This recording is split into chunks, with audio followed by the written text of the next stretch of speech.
All right, let's dive right into the dazzling world of crystals and gemstones. Some real natural wonders. I think a lot of people are fascinated by these Oh, formations. For absolutely. centuries, I mean, and we're going to be looking at some of the most visually stunning ones. Yeah. And we're basing this on a YouTube video Okay. called Top 15 Beautiful Crystals and All Gemstones right. from the channel Top Fives. Cool.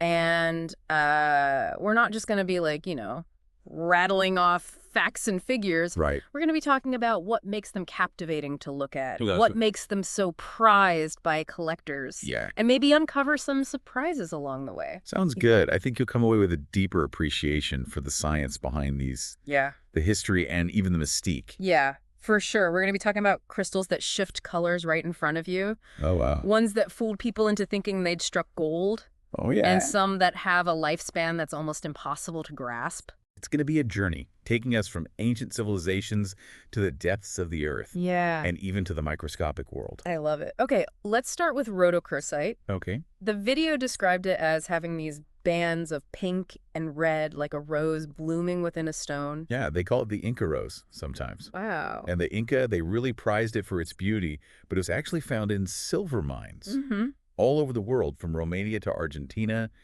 and even Colorado. Really? It forms in similar conditions to silver, Interesting. specifically these low-temperature deposits. Okay. Its color, that beautiful pink, comes from manganese carbonate, which also makes it useful, believe it or not, as a source of manganese for things like alloys and stainless steel.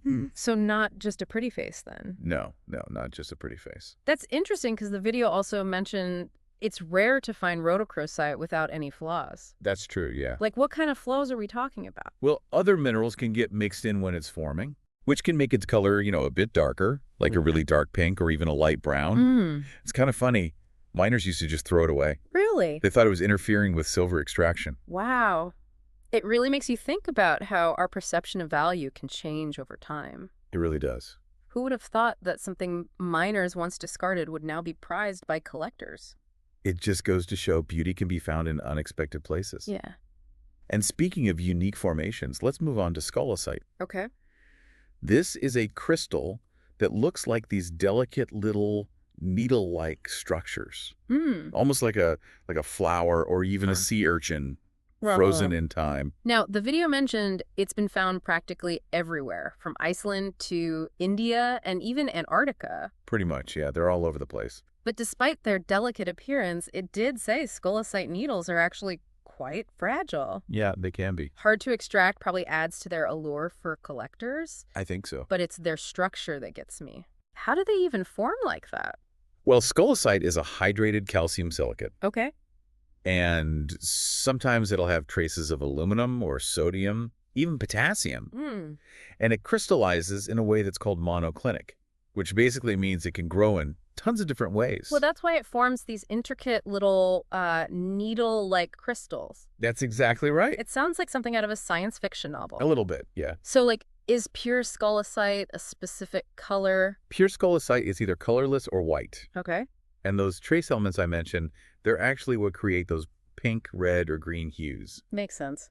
which makes some specimens even more valuable, of course. Oh, for sure. Yeah. Okay, now we're getting to the part I love, the colors. Okay. And speaking of vibrant colors, let's talk about azurite. Right? I mean, the name itself just makes me think of a brilliant blue sky. Well, you're not wrong. Azurite gets that intense blue color from copper.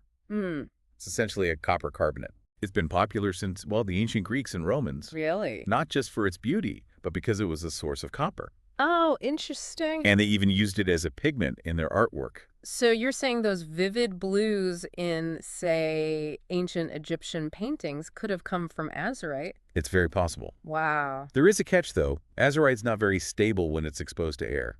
Oh, no. Yeah, and it can fade if it's exposed to bright light. Oh, that's heartbreaking. So those who have azurite crystals, I bet they really treasure them. They do, yeah. They keep them well protected. Makes sense. It's even more fascinating when you consider that it can form these incredible crystals, sometimes even as stalactites and stalagmites. That's amazing. Now, let's move on to a crystal that I think many people are probably familiar with, rose quartz.